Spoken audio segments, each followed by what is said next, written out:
Shalom. First and foremost, I want to give all praises, glory, and honor to Yahweh Ba'Shem Yahushai. Double honors to the apostles and elders of Great Millstone who rule well. Peace and blessings to the whole collective Israel. Alright, this lesson is going to be on a recent news article that came out today, which I watched a video, a quick video on it last night. But the article says it's by WashingtonPost.com. News from the Middle East says suspected Israeli strikes hit Iran-linked targets in Syria, escalating regional tensions. And is this a big event? Yeah, I would say so, because whether you want to believe it or not, if Israel goes to war with anybody, America's gonna follow. America's gonna help them and support them. So, if Israel goes to war soon,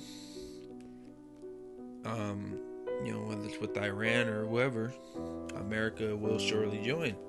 That's how world wars usually start. It's a conflict between two countries or a couple countries, and then the allies of those countries join and lend a helping hand. Alright? Huge explosion seen following strike on Syrian military base in Hama. The Syrian military said that bases in Hama and Aleppo were targeted by rocket strikes late on April 29th, according to the state-run news agency Sana. Beirut missile strikes at two Iran-linked bases in Syria caused huge explosions and killed dozens of pro-government fighters, a monitoring group said Monday, in an attack seen as Israel's latest blow in a shadow war to contain Iranian influence. Syrian state media reported major blasts in parts of Hama and Aleppo provinces about 10:30 p.m. last night. It did not identify the targets, but other pro-government media outlets said they were weapons depots for the Syrian regime and Iranian forces, while the state-owned daily Tishreen said the missiles were launched from U.S. and British military bases. Analysis said the most likely source was Israel, which has previously acknowledged carrying out more than 100 strikes in Syria during the civil war. The Syrian Observatory for Human Rights, a Britain-based monitoring group, said Israel carried out the attacks and identified the main target as an arms depot for surface-to-surface missiles at a base in northern Syria known as Brigade 47. The group said that Nayrab military air base southeast of Aleppo city also was hit. I'll just read a little bit more of this.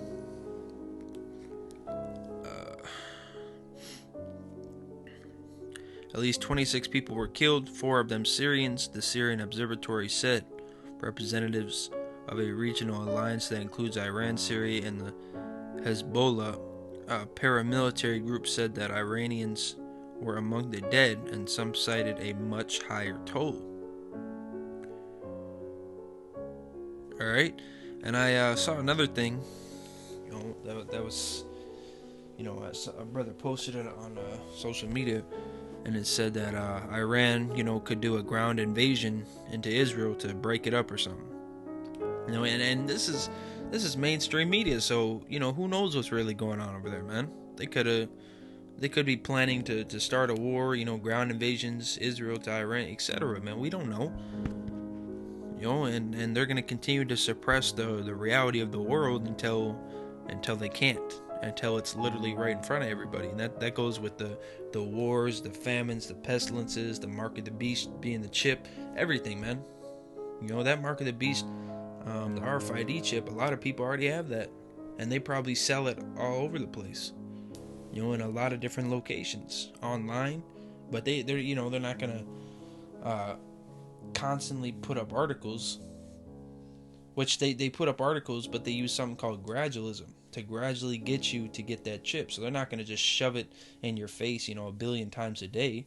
And when it comes to, the U.S. economy about to collapse or whatever, they're definitely not going to cover that on mainstream media because they don't want you to know that. All right, and that's just facts, man. So let's get into the scriptures.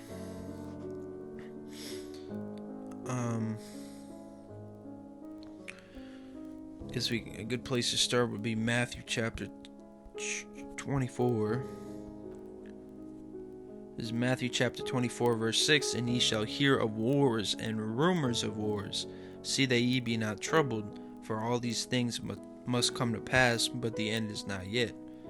For a nation shall rise against nation, and kingdom against kingdom, and there shall be famines and pestilences and earthquakes in diverse places. All these are the beginning of sorrows. Alright, so we're in the beginning of sorrows. Simply put, man, we are in the beginning of the end of Esau's world. Because obviously what does scripture say? Because that's what I'm going to get is scriptures. But scripture says, I'm going to get it.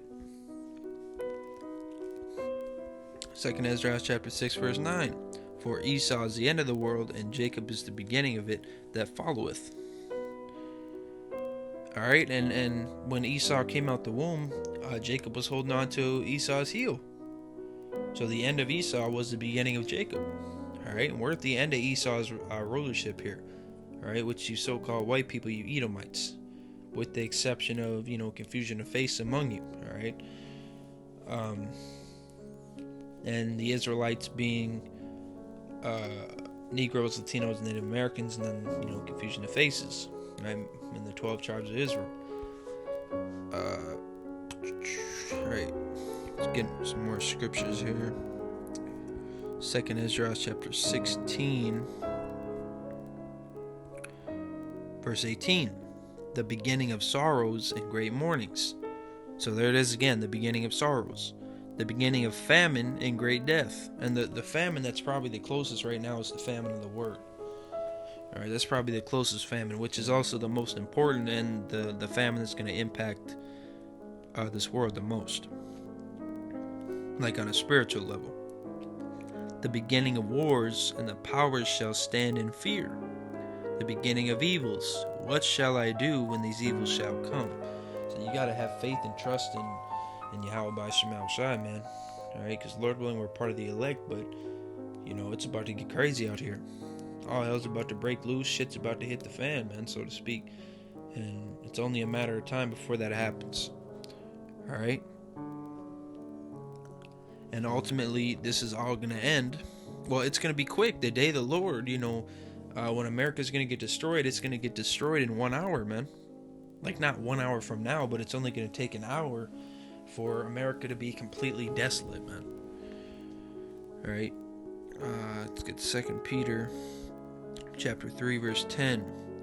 But the day of Yahweh will come as a thief in the night, in the which the heavens shall pass away with a great noise, and the elements shall melt with fervent heat. The earth also and the works that are therein shall be burned up. That's talking about America getting destroyed, man. There was nuclear missiles destroying America. Alright?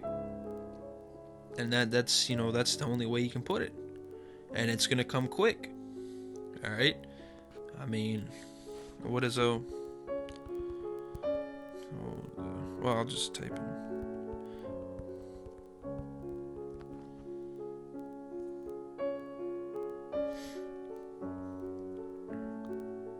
Revelation chapter 11 verse 14.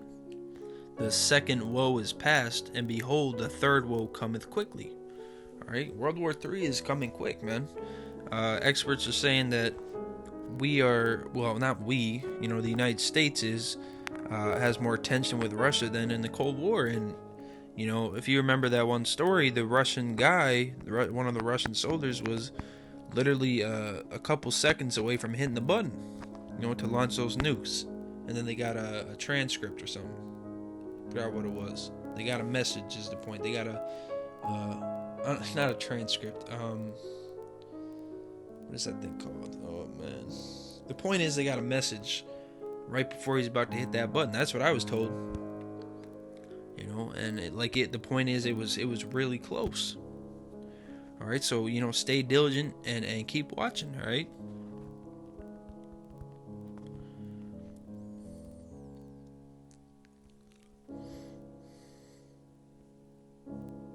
This is Isaiah chapter 62, verse 6. I have set watchmen upon thy walls, O Jerusalem, which shall never hold their peace day nor night.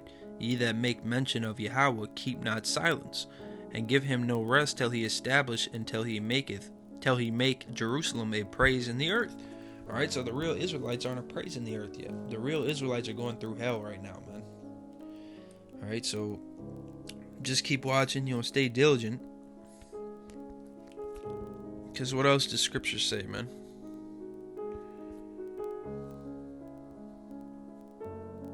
Well, yeah, this is a good one. Matthew chapter 24, verse 21.